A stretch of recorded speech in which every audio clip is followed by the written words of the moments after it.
আসসালামু আলাইকুম। হাসান ইলেকট্রিক থেকে সবাইকে স্বাগতম। আজকে আমরা একটা ছাদে পাইপ ওয়্যারিংয়ের কাজ করলাম।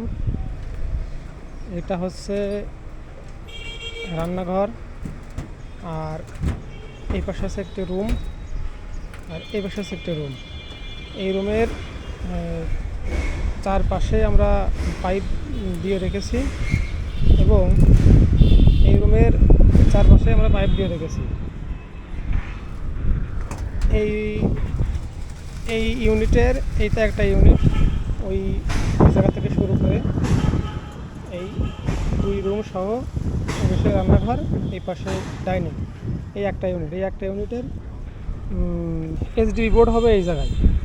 এখানে এইচডিবি বোর্ড হবে এবং এইচডিবি বোর্ড থেকে এই প্রথম পাইপটা হচ্ছে এই রুমের জন্য এবং দ্বিতীয় পাইপটা, 2 নম্বর যে পাইপটা ওই যে ওই রুমের জন্য। এই আলাদা করে লাইন টানা এবং এই পাইপ দিয়ে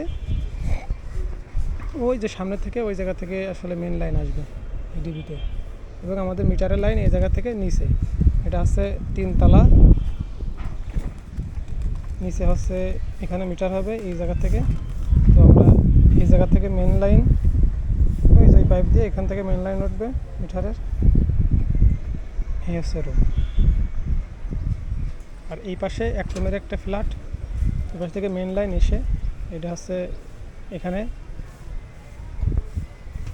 এটা হচ্ছে এই জায়গায় ফ্যান বক্স, এখানে কর্নারে একটা ছোটো বাথরুম আছে এবং এই জায়গায় ছোটো একটা ব্যালকনি আছে। হচ্ছে এক রুমের একটা ফ্ল্যাট এবং ওই পাশে 2 রুমের একটা ফ্ল্যাট।